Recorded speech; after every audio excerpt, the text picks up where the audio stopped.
All right, it's that time for my first service on the Cybertruck. I hear you haters. Enjoy. I hear you Tesla fans. I'm not trying to make it look bad. It is what it is. I buy the Teslas. I make videos about what actually happens with them, and this is one. So luckily, it's not a big deal. Let me just show you. I'll start off the video right away showing you the main thing I'm going in for service for. Now this happened on our road trip in Florida. This video is brought to you by Joa, my choice for premium Tesla and vehicle accessories. Claim your exclusive discount with the link in the description below.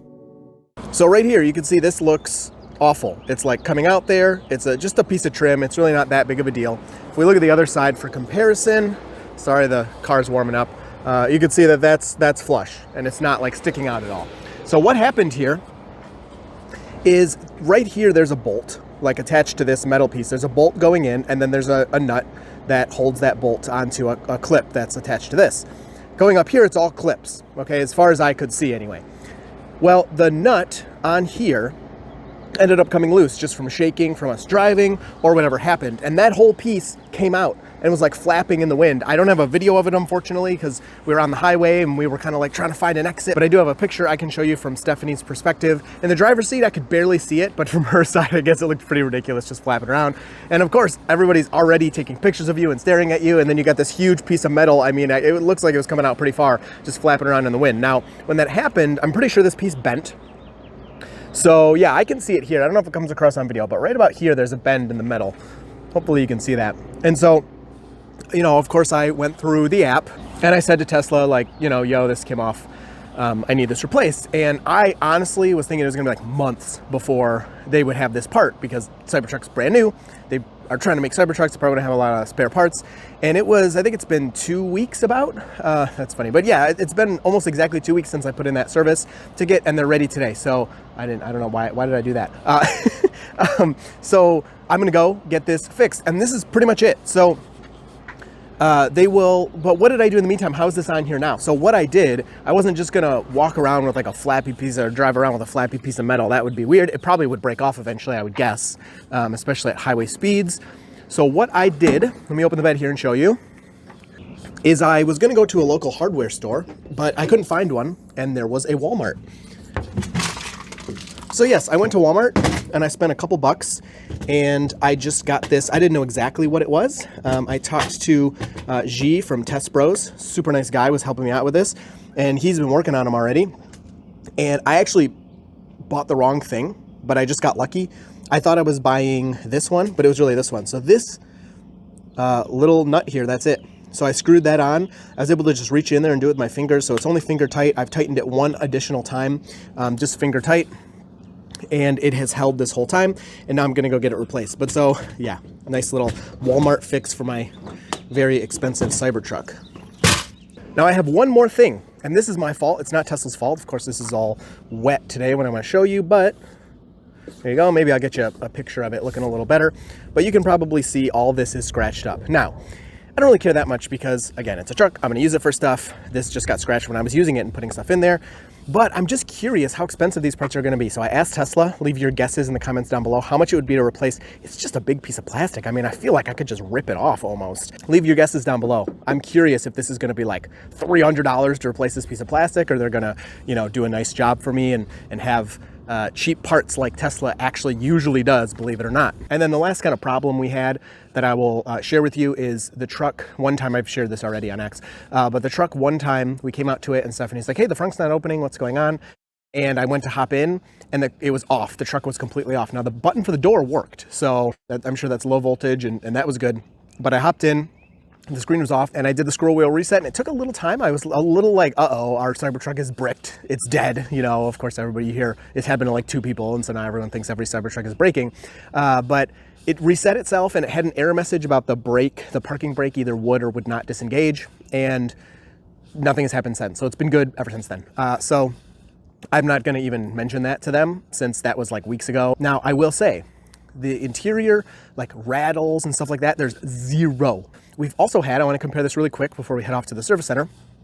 We had a Model X. Oh, wait, before we go. Okay, this is almost nothing, but see this here? How that's not lined up? I'm gonna ask them to line that up. It's just one bolt with a nut, and you can loosen it literally just pull it down and then tighten it, it'll be perfectly flush. So if I wasn't already going in, I'd either do it myself or I just wouldn't care. But since I'm going in, I'm gonna have them change that too. Okay, that's it. I do want to compare this, if you've followed along with us, you know, to our Model X experience in the past.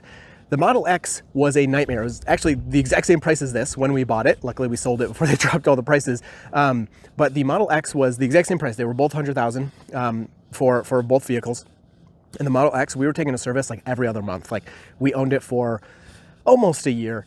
And it was averaging going into service every other month for something. None of that stuff was like reliability. The car never left us stranded or anything, but there was always a rattle or the door wouldn't close properly or blah, blah, blah, blah, blah.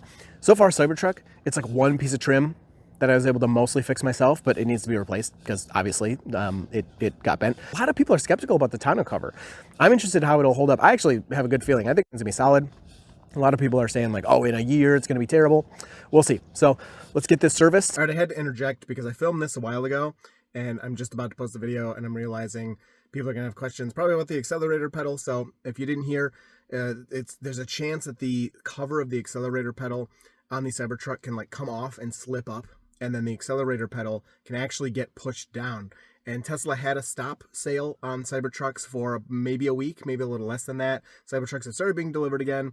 It's not an issue I've had.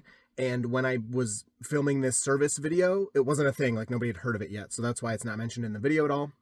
The brake still works. So I did show a little video on X where even if your accelerator pedal is to the floor, if you touch the brake or use the brake, the car will basically disable the motors or reduce the power to the motors, and you can still stop even if your accelerator pedal is pressed. Now, obviously, this still needs to be addressed. We don't know what VINs are affected by this. Tesla does need to do the recall and fix whatever vehicles need to be fixed, but your brake still works to stop the car as it should, and it's not an issue I've had. And when I was at service, I don't know if Tesla, the company, even knew about this issue at that point or not, but it wasn't mentioned to me. I heard nothing about it during the whole video. So I'm sure some questions will come up about that, but in the context of the video, it wasn't a thing on Earth yet. And then as of today, it's not a thing for me at least. All right, so I'm here. They got the Cybertruck. They said this is the first one they've worked on, and they don't think it's going to take long, but they really wanted to take their time, make sure they do everything right, which I appreciate. That's great. And I'm totally fine with. This is part of early adopter stuff. Totally good with all that happening, and hopefully isn't the way for other people. But they'll give you a loaner if you're going to be here a long time. They'll be like, yeah, just come back, the next day or by the time we close or something, or after we close. But they don't expect this to take very long. But at the same time, since they want to take their time, they were like, let us give you a loaner, but just hang out, go get some food or something, and we'll call you when it's done. So they gave me a new Model 3, which is actually really cool. It's a rear-wheel drive. I have not driven the rear-wheel drive yet. I did drive the long range. Unfortunately, I don't have any of like my filming equipment really. Like even my microphones I left in the Cybertruck, so I don't have those. But this is really cool. Like I'm excited to get to play around with this and drive it around and go do whatever.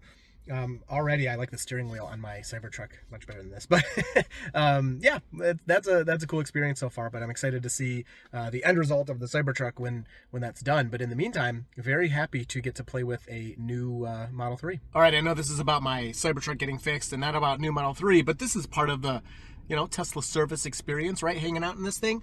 This thing's freaking awesome. It's a really nice car. If you haven't test driven one, just go online and you can test drive it for free from Tesla. Sometimes they'll do it over the weekend or overnight, depending on if they have enough for you. But anyway, the weird thing about this, okay, number one, the steering wheel, I think I know why they kept it. The buttons are like, they're really hard to push. These two are really weird. But it is so weird driving this Model 3. After coming from the Cybertruck, I literally feel like I'm sitting on the floor. It is such a weird feeling, and all the cars around me are like towering over me. They're huge. Whereas in the Cybertruck, usually I'm the one that's either at the same level as them or higher than them. So it's been a very weird experience going from Cybertruck to this. But yeah, I still love this car. Gotta try out the park assist in new Model 3. I don't know where it's going. It's like pulling way up here. Are you gonna go? Or okay, there, we're in reverse. Got real close to that curb, holy moly. But all good. This is a big, weird parking spot. Interested if it's going to get close to... No, that's good. Steering wheel is a little unsure what to do. All right, so here we are, right outside of Tesla. Service was just under 2 hours, which I thought was not bad, especially because they gave me that loaner. So I got to go drive around and that was fun. And I liked driving that car. That was fun. So first of all, did you guess how much this back trim piece costs? Let's go check it out. Let me show it to you. So here you go, all fixed. There's no more damage. It was right around here. This looks good. It's on there solid, not moving or anything. What do you think? I was thinking it would be maybe 100, 150, something like that, which I thought was a little expensive, but you know, usually pay $64 to replace this part. I realize it's just a piece of plastic, but for the service, for them to actually work on it, I feel like that is an amazing price. I was very surprised that's all it was. Very happy with that price. And I've heard that from other places. Actually, the guy I was talking to who's working here, he doesn't even own a Tesla. I was talking to him a bunch. And he said he's worked at many different repair places and Tesla has the best prices he's ever seen. So here's this fixed piece here. Now you can see this is lined up. It's not sticking out. So that's good. And then it's no longer bent, which to me is very obvious that it's not bent up there. I don't know how well it came across on video that it was bent, but it looks good. And then here's this. They said that this didn't have a whole lot of play, that there's a bolt here and the rest of it is clips. And so you can only move it so much, but this looks way better in my opinion. And it looked, even when I walked out the door and first saw the truck from far away, like check this out, it looked so much better, like from that angle, than that little piece sticking up. Again, if I wasn't here, I probably would have either done it myself or just left it because I don't really care that much. But yeah, let's look at the other side. So this one is still sticking up a little bit, but as they said, you can only adjust it so much. Maybe I'll play with it myself at home and see if okay, that sounded wrong. Maybe I will adjust this myself at home, see if I can get it even a little better than that. But again, standing back from a distance, it looks good. Interjecting, they also took really good care of the interior here. They had some plastic on the seat and then they had the paper on the floor to keep everything clean. You know, I don't care for the floor that much, but for the seat, I thought that was very nice. So, first Cybertruck service experience is an A+.